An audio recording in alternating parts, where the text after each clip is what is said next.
the 2K Sports pregame show.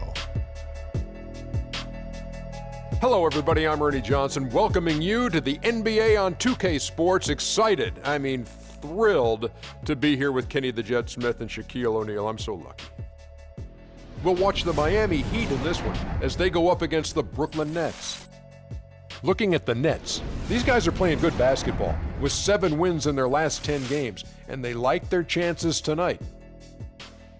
The Nets are a team that have made the playoffs in each of the last 3 seasons, but have yet to make a deep playoff run. Kenny, what do you think they need to accomplish this season in order to have it be considered successful? Well, another trip to the playoffs would be nice, but, just getting to the first round and losing, that's not going to cut it. You have to be able to take that chemistry and cohesiveness to the next level. I kind of wonder what their mentality is. They only won 38 games last year, but they made the playoffs. So are they happy they made the playoffs? In my opinion, they need to be better than 500 to be a success this year. And with that, it is just about time for the tip we'll see at halftime.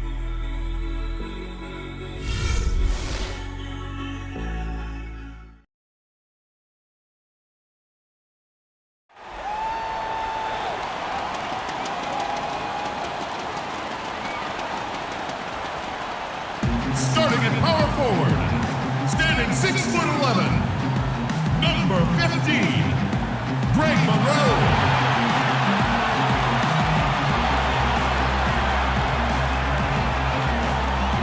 The other forward position, standing 6'8", number 31, Paul Millsap.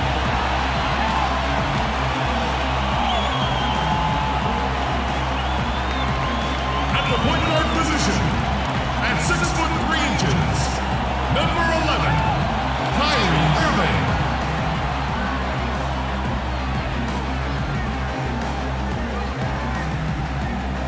At the other guard position, standing 6'5", number 13, James Harden.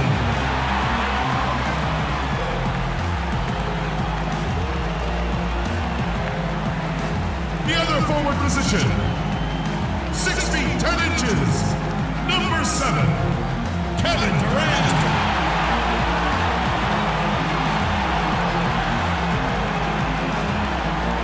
The head coach of your home team is Ryan Hollins.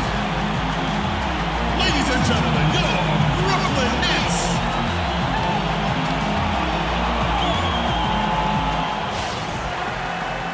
The Nets play before the hometown crowd, and we've got it for you tonight, live from Brooklyn, New York.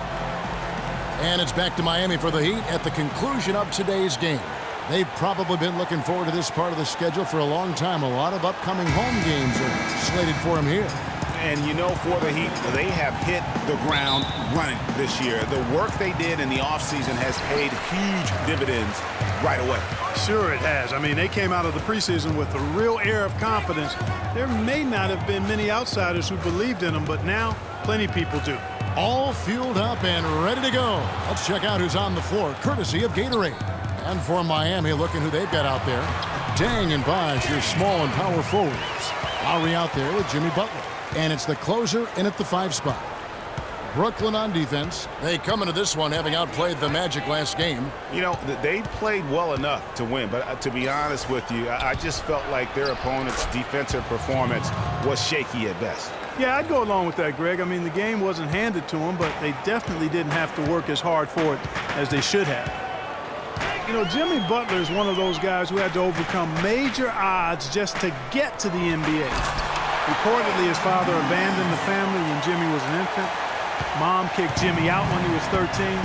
The obstacles and adversity go on and on, yet he's made it and made it big. Here's the closer following the bucket by the Nets. The dish to Dang. It's good. He makes his first shot of the game. He's got that beat speed, phenomenal speed. Those kind of wide open buckets, they can come in bunches for him. And we're about a minute and a half into the first quarter. Monroe dishes to Irving. Clock at 6. Millsap a screen. Corner shot. Again, the Nets for 2. And he came off that screen, and the D just didn't get over the top of it. Yep, weren't there in time enough to challenge Greg, and when that's the case, you can mark those up for him. Here's the closer. A really disappointing game for him in that loss to Atlanta. That's good. He knew what he wanted to do all along. The teardrop. Last outing for Miami, it was a loss to the Atlanta Hawks. Yeah, it's just hard to make up when you have an inability to make free throws consistently, and that's why they ended up losing. Yes, sir. I think some doubt started to creep in when they kept missing those foul shots. I mean, you could see them start to shy away from wanting to even go to the line. Now here is Lowry, following the miss by Kyrie Irving. The closer, and it's off the back rim, no good. Well, they finally miss on their fourth shot of the game. That's a good way to start things off. Irving kicks to Monroe. The shot is off, and it's Miami the other way. This game against Brooklyn here, it's their first look at the Nets. And they were able to take the season series in that matchup last year, but overall, two teams that were very similar in the standings.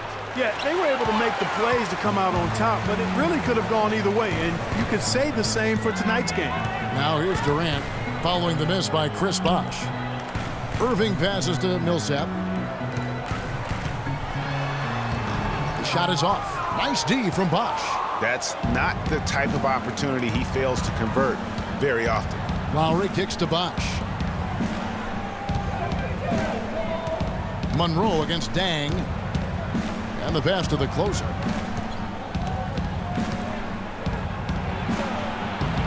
And he misses the go-ahead basket.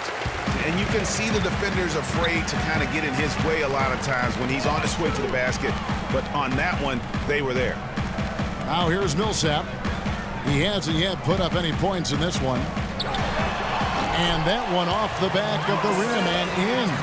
And his presence as a scorer, it just has a calming effect for the rest of the team. He's a fallback option whenever they need one. Here's Butler. He had an 18-point outing in the last game against the Hawks in Atlanta. The shot by Lowry, no good. Good little two-man action there, but they just can't get the shot to fall. Yeah, but that was a beauty. Good-looking shot, well-executed play. I wouldn't be surprised to see them go back to it. They really can't allow him too many open looks like that. I mean, that's just inviting trouble. Pass to Bosh. There's a good screen. The shot by Butler, nobody around. Basket is good. The assist from Bosh. And that was Lowry with that fire hydrant build setting the nice screen there. Irving dishes to Harden. Millsap a screen on Dang. Harden against Dang. From deep. Outside for Durant. Second shot opportunity, and he hits the jump shot. Durant's got his third basket of the night right there. Boy, Durant showing us how it's done with that stroke. Let's go quickly over to Doris Burke for an update. Kevin, thank you. I caught up with Eric Spoelstra. We discussed their game plan defensively, and he mentioned that controlling Greg Monroe will be crucial. He said Monroe is a guy who can score inside, rebounds well, and his passing really sets him apart. Their offense runs best when it goes through his hands, so pressuring him and staying vigilant is essential for us. Guys, can they slow him down? And thank you for that, Doris. And so it's Brooklyn with it, following the score by Miami. Irving can't get it to go. You almost have to assume he's going to knock those down when he is that open. Well, Greg, after a run of 10 playoff trips in 11 years, the Miami Heat missing the postseason last year, they'd end up a game back of the 8th spot. Yeah, and what's hard for the Heat, Kevin, is that they were in the playoff picture for most of the year, and as the season wore on, they slowly fell out of that top 8. The screenplay worked ideally there, and I'm not talking about the screenplay you see in a movie theater. Gave him more than enough room to get that shot off. And the first timeout called of the game for Brooklyn. You know, guys, for the greater part of last season, it appeared as though the Heat were playoff bound. Even with the players they lost, most figured they would be playing postseason basketball. Blake Griffin, he's checked in for Greg Monroe.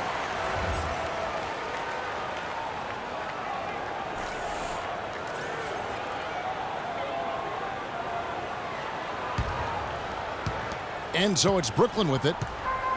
And one reason why the Heat did come up short in their playoff aspirations, they were very poor against other teams in the playoffs. So only went 15-31 against teams that had made it into the postseason last year. Here's Dang, and it's good. Fought through contact, hits the shot. He'll go to the free throw line.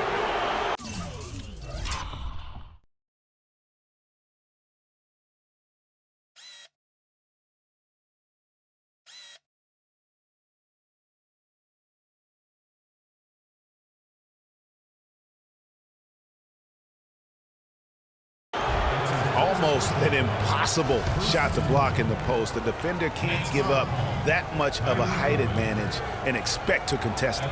Miami shooting their first free throw of the game right now.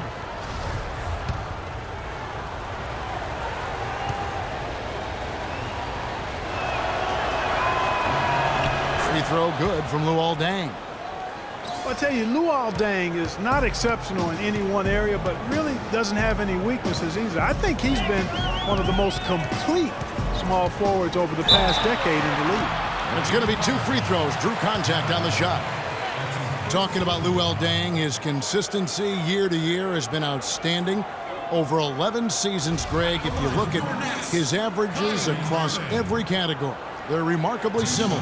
And here's a guy can score from anywhere. Great mid-range game, makes plays for his teammates, rebounds at both ends. He is versatile and bankable.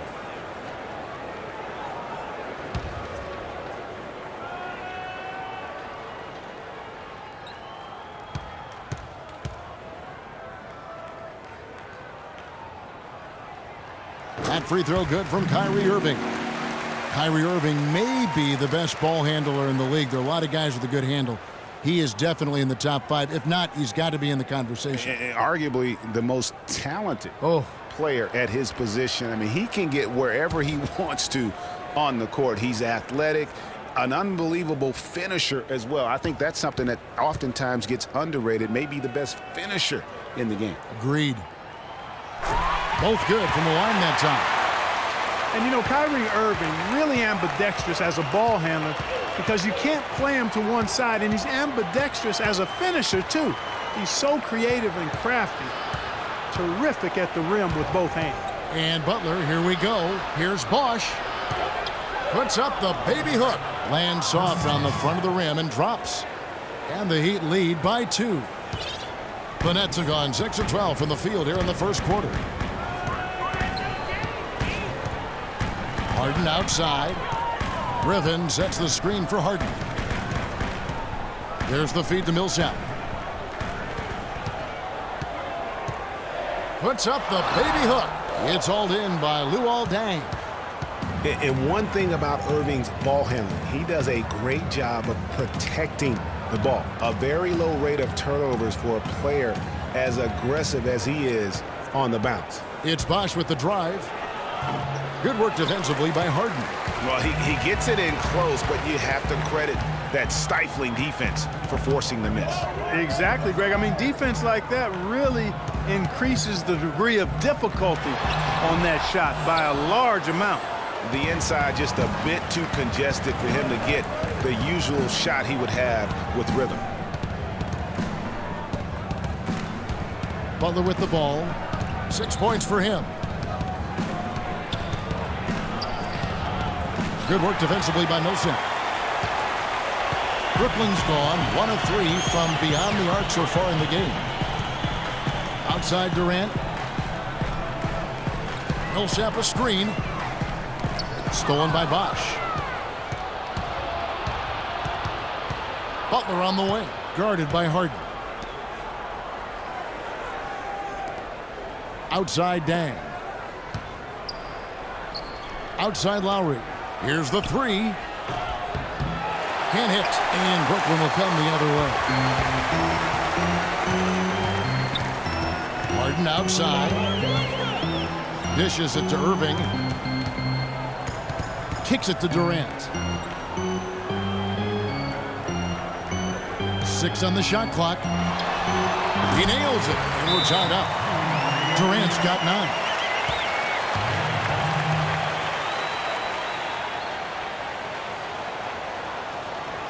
And Miami calls their first time out of the game. Nets were pretty far back from relevance at times last season, as we saw. It took a late season hot streak for them, Greg, to get into the playoff picture. Yeah, and that was a neck-and-neck race with the Pacers right till the very end. Not exactly what they had in mind at the start of the season, but they did pull through. Here's what Brooklyn's going with right now. Johnson, he's checked in for Millsap. Harris comes in for James Harden. And it's Mills in for Kyrie Irving. Now here's Jennings. He's coming off a 19-point game against the Hawks in Atlanta. Here's Stoudemire, and lots of contact there. Missing the shot. He'll shoot two. And, you know, for the Nets, they ended up being bounced out of the first round, fell to the #1 seed Hawks. They put up a good fight against Atlanta and made the series interesting, but still came up short. And for the Nets in the postseason, they did have a good showing despite that early exit. Many people expected the Hawks to sweep, but they took them to 6 games and capped what was an interesting year for Brooklyn overall. Free throw good, Stoudemire. Amari Stoudemire, with a change of scenery last season, was bought out by the Knicks, signed with the Mavs midway through the season. That was the best thing to happen to Stoudemire, in my opinion, Kevin. He got to play playoff basketball again, and we know that wasn't going to happen in New York. And both free throws good for Stoudemire. And for Stoudemire last year, served as a backup big for the Mavs and was still as efficient as ever. Johnson with a screen on Butler. Picked by Griffin. Durant kicks to Griffin. Kicks it out to Johnson from downtown. Miami grabs the miss. I don't think Stoudemire will ever be what he once was, but he is a valuable big to bring off the bench for a contending team in limited minutes. The number of points they've scored in the paint already today is pretty eye-opening. It really is, Clark. The defenders need to do a better job of closing those lanes to the hoop.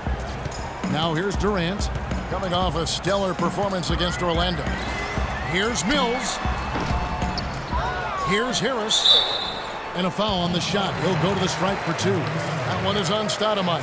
And a moment now to check out the numbers for Durant. 9th in scoring. And he provides that deterrent around the rim, ranking among the top 15 league-wide in blocks per game. And you made note of it. I mean, his points per game average is unreal right now, scoring whenever they need him to.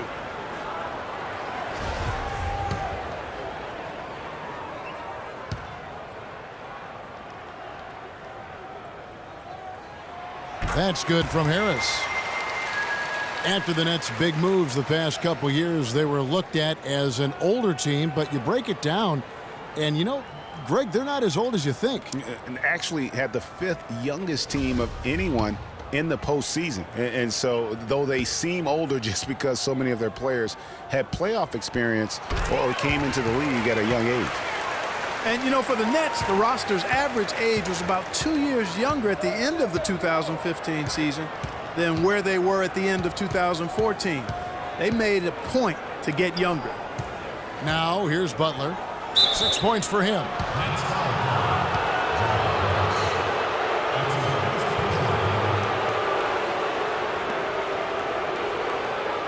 All right, well, look at how the points have been generated so far. Scoring breakdown for Miami. You know, guys, we've really seen them do a lot of damage in the paint so far.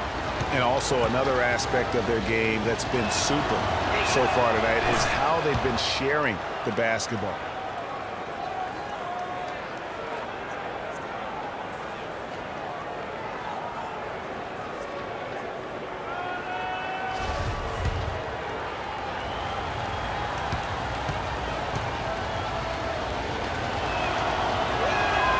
And so Butler nails both of them. And what an advantage. You really feel like you can always trust him when he's at the line. Here's Mills. He hasn't scored yet. That, I'm sure, will change. And again, no good by Brooklyn. And even though the Nets were younger last season, they were tough in tight games, playing really like a bunch of veterans, and went 10-2 on the year in games decided by 3 or fewer points. Nets trail by 4. Griffin passes to Mills. He feeds it to Durant. Johnson, wide open, he fires. That's good, and a nice assist from Durant. Miami's gone 0 of 2 from deep here. Outside Jennings to the right side. Now here's Tucker. He's guarded by Johnson. Stoudemire, here we go. And Griffin sends it back. Outside Durant. And lots of contact there. Missing the shot. He'll shoot 2. Well, you knew something was amiss with Durant last year. They eventually shut him down for the entire season after he was injured, which was the safe thing to do. And, Greg, the right thing to do. Absolutely. When you have a franchise player trying to work back from injury, no need to try and get a few more games from him at the risk of derailing his career.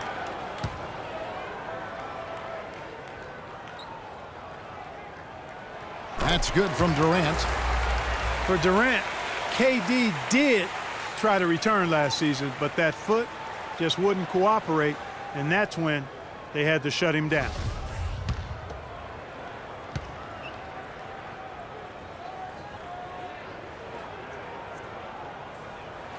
That one drops. He ties it up. One last thing with Durant's foot. Foot injuries can be a scary thing in the NBA. Along with knees, those are the injuries you don't want to risk anything with. Man, can you always depend on him or what to lead you to the right place with that pass? Money. Picked by Griffin. Durant with another miss. And Miami shooting at a nice 53% rate to start the game. They are sticking to the campaign. 5-second differential between the shot clock and the game clock. Here's Tucker. It's good from long range. Now it's a 5-point Miami lead.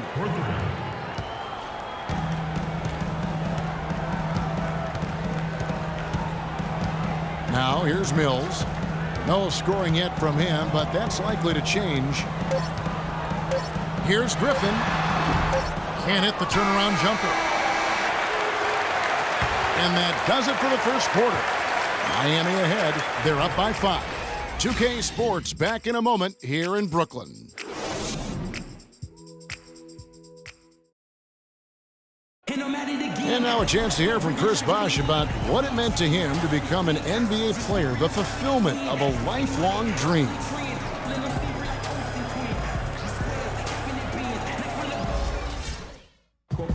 What a great cut from Chris Bosh. That's the kind of guy you can't help, Greg, love for his attitude and ability to be, in touch with that kid he once was. I know you played the same way. Chris Bosh is living the dream like you did and loving it. That's a great point, Kevin. And I think most of the guys in the league feel that same way. I mean, they may not be able to say it or articulate it as smoothly as Chris does, sure. but inside every NBA player is a kid who's still thrilled to wear the uniform and play the game they love. And now the second quarter just getting set to start. And let's quickly break down the game we've seen from Miami, guys. You always like it when your team doesn't settle for outside shots, and that's been the case here early on. Yeah, I agree with you. They've done a nice job, Greg, working it low and not taking the easy way out on offense, keeping that pressure on the defense by going inside. On the floor for Miami, Dang and Bosh, your small and power forwards. Jennings out there with Lowry, and it's the closer in at the 5. Now here's Jennings.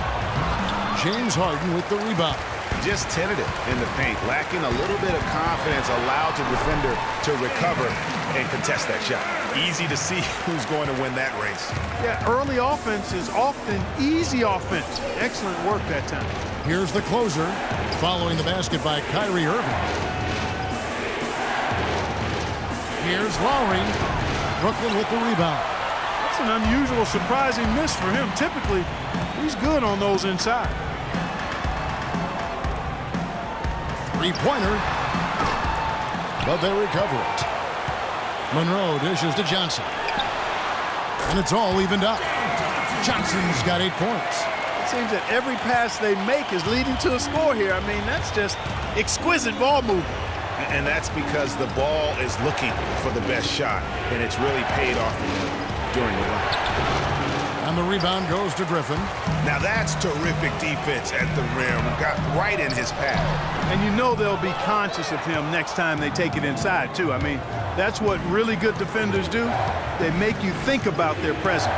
Now, here's Lowry after the miss from Joe Johnson. And Irving with a clear path to the hoop. That's in there. Johnson with the assist. 8 points for Kyrie Irving. How about the passing? They are moving the ball without any thought, without any individual agenda. Yeah, and it's really fun to see that kind of unselfishness. Really hard not to appreciate all the assists they've racked up. To stop the run. And misses it off the right side of the rim. Brooklyn's gone 2 of 3 when they've stepped beyond the arc in the second quarter. Feeds to Griffin. 7-foot shot, and it's Brooklyn scoring again. And with that height advantage right there, he had a good, clear look at the basket. Well, you look back at the 2015 Heat, and the injuries are what probably brought that team down. We can go from Chris Bosh with the debilitating blood clot on his lung and on and on and on. The loss, of course, which was not an injury, of LeBron James. There are a lot of moving parts with that team. And that's a great point, Kevin. If you take any star off a team, things are going to get difficult. It was impressive that the Heat still managed to stay competitive once Bosh went out. Here's Griffin. The Heat getting the bucket from 11 feet away, and that one's good. Griffin's got his second bucket of the night. Well, they've done a great job of getting into the middle of that defense and scoring in the paint. And that's why they're on this run. You get that close to the hoop, and it's a lot easier to make shots. Here's the closer. He's provided them with some scoring punch and is averaging 13 points a game. Back to Dang. Pass to Lowry. Sees the alley-oop. And now here's Johnson, the fast break chance. That's good. And now a 6-point Nets lead. And a look at how the hustle game has been going for Brooklyn. Well, in the first half of play, they're closing out aggressively, blocking shots, a key indicator of their activity on the defensive side. Another big aspect of their game tonight has been the fast break, transition opportunities. They're really keeping it up-tempo so far. You know, Bosh was the big injury hit for the Heat, but they had a lot of other injuries as well. I mean, had to use 31 different starting lineups last season, and 20 different players started at least one game. Now, here is Irving. A 17-point game for him in the win against Orlando. And how about how opportunistic he was defensively? Steal after steal for him in that game just showed the quickness of his hands and anticipation. No good with the triple. And injuries are something that you can't plan for, but you can prepare for them. And hopefully the Heat can avoid injury woes this season. If they can, they at least have players who have been through that struggle last year. Harden kicks to Irving. Here's Harden on the wing. He's covered by Deng. Irving passes to Johnson. From the baseline. Can't get it to go. And it's Miami the other way. Passes it to the closer. Right side Jennings. Here's the closer. He kicks it to Lowry. The shot goes down and he gets this game back to even. You know, huge height advantage there, but because of the great body control, he's able to cancel it out. Agreed. The body control essential in that situation. I mean, if you're giving up a bunch of height, then you better be able to manufacture things in the air. Here's Griffin after the made shot from Kyle Lowry. And for all of the improvements he's made to his game, one wonders why Blake Griffin isn't a better shot blocker. I mean, he clearly has the motor and the athleticism, but for some reason over his first 5 seasons, he's averaged only a half a block per game.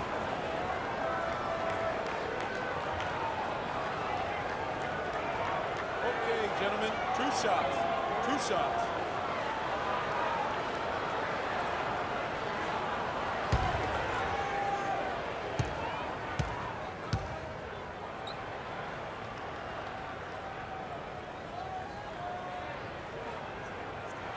That one is off. The Nets making a switch here. Millsap's checked in. Whiteside's checked in for the Heat.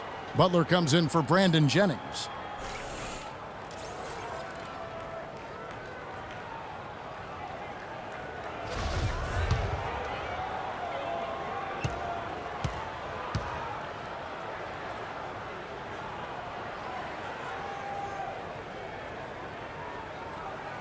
That's off as well, so he misses both. Miami's gone 1 of 2 on three-pointers here in the second quarter so far. Then kicks to Butler.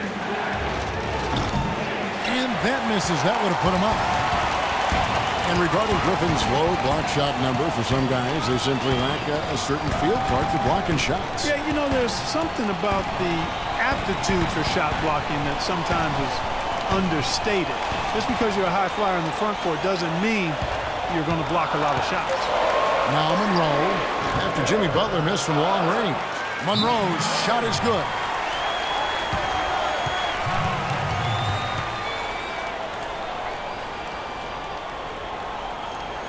Timeout called, the Heat.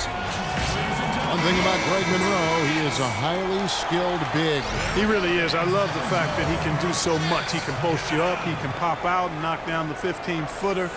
He's an outstanding passer, and at his size, those are skills that have served him and his teams well. Looking at who's out there now for the Nets. Durant comes in for Blake Griffin, and Harris subbed in for James Harden. That's good. You know, the defense has got to do a much better job of fighting over those screens. And Greg, especially when the ball is in his hands. I mean, come on now. You know he doesn't miss too many open looks like that. And getting back to Greg Monroe, guys, he made some subtle strides last season. Best rebounding average of his career, up to 75% on his free throws. And how about this little nugget? Not one three-point attempt last season. That tells you he's starting to mature. The dish to Tucker. Offline with his three. Brooklyn trailing. Outside Irving. Millsap a screen. Irving dishes to Harris. No good on the triple. And you know, with some people, they'll always find something wrong with Monroe's game. He'll never make the all-defensive team. He kind of looks like he's playing at half speed, but he produces, and he does it within the team confines. When it rains, it pours. Another jump shot tickles that twine. And this is a thunderstorm because they got it flowing right now. They are putting on a nice run. Now here's Irving. He's got 8 in transition. Here comes Miami. Here's Whiteside, and there's the whistle on the shot. Took the foul, shot misses. He'll be shooting 2. And the foul goes against Brooklyn. Boy, last season, Hassan Whiteside made a huge splash in the NBA. Big blocks, big rebound totals. But he had some head-scratching moments as well. Missed his share of action due to suspensions. And GA, as you said with Whiteside, his fiery attitude flared up a few times last season, and it hurt his team more than once in Miami. No doubt. It's something that he has got to work on. I mean, he's proven that he can be a big-time player in this league, but he can't have the mental lapses that get him tossed from games and hurt his team. And Hassan Whiteside of Miami had the breakout year of all breakout years. Clark, he blew up in the right way last season. Averaged a double-double over 48 games. Yeah, and great to see for Whiteside because he did have some issues prior to the breakout year, and it's nice to see him find his stride and produce with that awesome talent he has. A chance here to get a quick injury report. And let's send it over to our Doris Burke for an injury update on Luol Deng. Guys, I got an update from head athletic trainer of the Heat. He told me that it doesn't look too serious. The schedule becomes a real grind at this time of the year, and that injury is only going to make things harder on this team. Guys? Thank you, Doris. Boy, you always hate to see anyone ever deal with any sort of injury. And almost for every player, it's inevitable. I mean, injuries are going to happen no matter how well you take care of yourself. And let's just hope the rehab process doesn't drag on any longer than it has to. And talking about Whiteside, he isn't completely out of the woods yet. I mean, after a couple of ejections last season, his teammates publicly condemned his actions. They questioned his maturity, challenged him to be more reliable, and for the most part, he was after those incidents. And, you know, the thing about Whiteside, guys, when he's right, he's an unbelievable game changer. Second in the league in block shots last season. Also posted the second-best field goal percentage. The guy can play if he keeps his head squarely on his neck. Now here's Monroe. A 14-point game for him in the win against Orlando. Harris passes to Durant. 5 on the clock. On the high post. And it's Whiteside with the rebound. And it's Miami's ball. They're on a 14-5 run. Now Lowry. 5 points in the game. He dishes it to Tucker. Latrey. Rebound, Brooklyn. Monroe's got 5 rebounds tonight. Butler against Durant. The offensive rebound. The pass to Mills, and there's the feed to Monroe.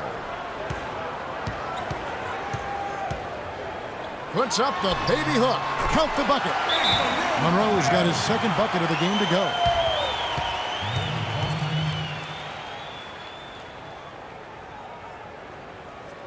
Timeout called, the Heat. You know, the Nets really kind of drifted along for the first part of last season, treaded water, but after the All-Star break, they stepped on the gas, put themselves right back in the playoff picture. The Heat with the lead. 2 minutes to go in the game. Lowry kicks it to Tucker. At the top of the key, Stoudemire. Butler against Harris. Fades away. A second chance effort, and it's laid in by Whiteside. Whiteside's got 5 points now in the quarter. They've owned the offensive glass here in the second. And making a point of getting in there and vying for missed shots. They set the pick, and Harris wide open. He shoots, gets it to go from beyond the arc. Harris has got it all tied up now for Brooklyn. As you mentioned, the Nets were great after the break, had the third best record post All-Star break in the East. Yeah, and how about winning 13 of their first 22 after the break? And sometimes with a new coach and system, it takes a while to kind of figure things out. And that seemed to be the case with the Nets last year. Now here's Mills. Mari Stoudemire missing his last shot. And here's Mills. He hasn't yet put up any points in this one. 4 on the shot clock. Here's Millsap. Chance there to take the lead. Missing. He's shooting it pretty well, close to 50%. Tucker dishes to Lowry. And that one goes long. Not really his best quarter as far as scoring. Let's see if he can eventually get back on track. Really just a tremendous day for him. And if you remember, he was just as good in their last game. Pass to Tucker. There's a 4-second difference from the shot clock to the game clock. Dishes it to Butler. 9 feet out. Lowry has the open look. And the foul called on Paul Millsap. That's his first foul. His eyes were wide open there, guys. Excellent vision to see they had an open shot outside and get it there. For Miami, they have gone 6 of 8 from the free throw line tonight. And on the season, you know, they're hitting about 76%, which is a decent rate. You know, I know that's an aspect they've been trying to address as a team. I mean, they've got to get those free throw numbers up and improve. On the free throw, no good.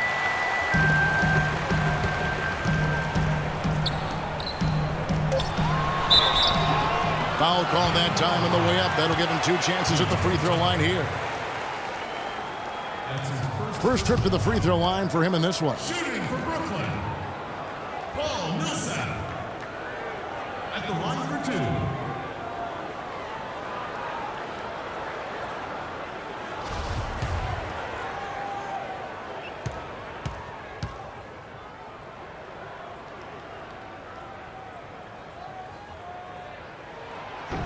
That one is off.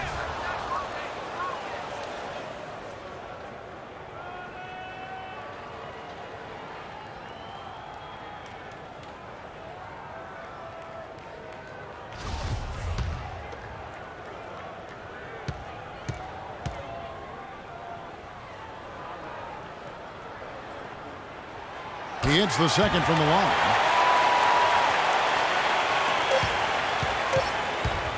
Butler cannot hit, and that'll do it for the first half. Game time.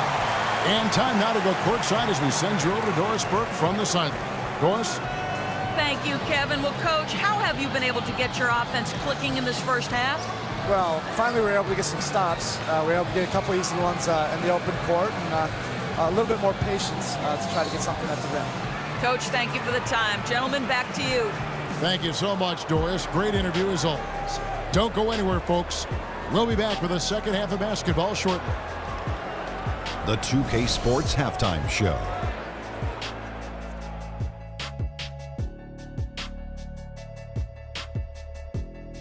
Well, 2 quarters down, 2 to go. Welcome back. Ernie Johnson, Shaquille O'Neal, and Kenny the Jet Smith as we start breaking it down for you. A tremendous start for Kevin Durant. He had 13 points, 4 rebounds, and 2 assists.